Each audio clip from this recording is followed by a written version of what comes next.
think people are fascinated by stories from the ocean, mostly because it's a part of the world that the general population isn't able to see. It is a bit mystical, and it's an unknown. I mean, you know, it goes back to the days when they thought the Earth was flat and you fell off the edge of the ocean. You know, the circumstances, the water, the toughness, and that makes it worth telling a story. With the animals of the ocean, the waves, the wind, and the things that happen there. The big story here is the adventure. That's the main thing. I'm the onboard reporter for Abu Dhabi Ocean Racing. My primary responsibility is to produce compelling media from the boat and share our story with the world. There's two ways to look at it. Number one is telling the story of the individuals and what it's like for those guys and how they're feeling, their emotions, how they're progressing and changing as individuals during the race, and also the race story itself, because it is a race. To capture those great moments, that's where I put my focus, you know, just getting those small details that make life beautiful and this world beautiful. Each day you're sending off, I think it's 3 to 4 minutes of video, 5 to 8 photos that are all edited, and then 200 written words. And that happens every 24 hours, and it's surprising how quickly that 24 hours comes every single day, because you get done with one and you rest and you relax, and then you have the next media brief and it's back at it trying to shoot the same 65 feet of carbon fiber again.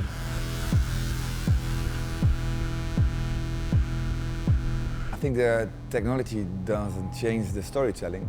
I think the technology does change the use of the storytelling. You know, 400 years ago, they put a letter in a bottle, throw it in water to send a message to their girls or people at home.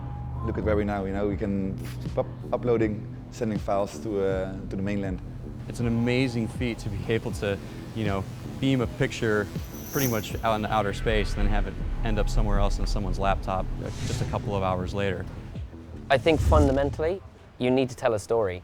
How you do that, and the means and the technology you have to do it, it can vary. But realistically, it can be as simple as a little point-and-shoot camera, and that's all you need to do.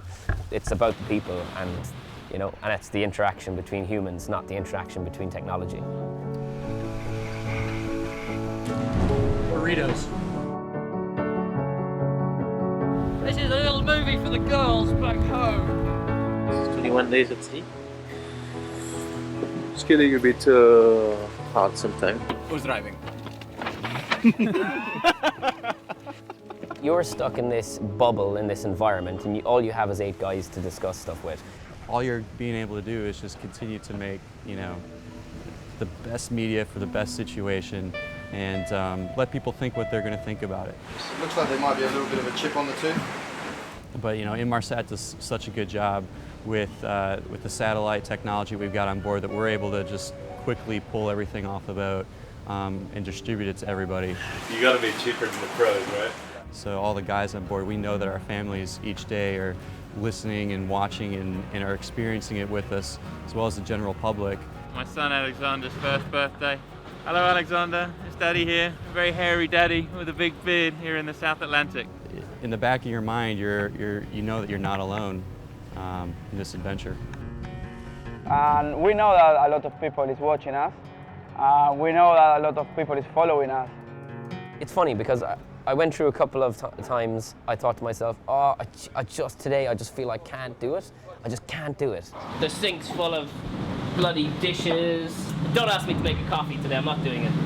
And then I realized, no, there's people depending and waiting to hear what I'm doing every day.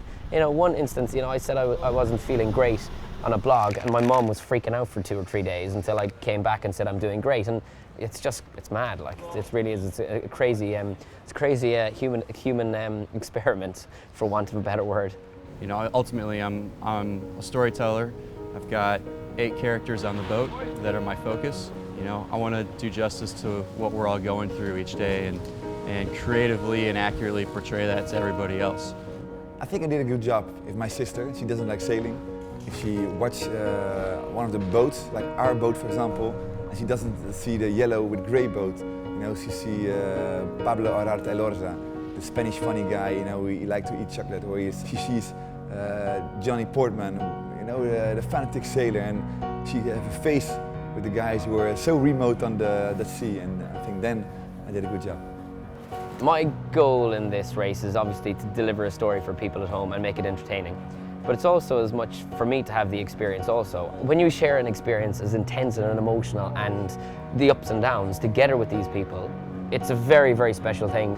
And it's that connection that I think is it's pretty amazing. I really wanna share my experience with the entire world. I wanna show them how it is, so they understand how nice and how beautiful is the world that we live in. Basically, show everybody through my lens what is to live at the extreme.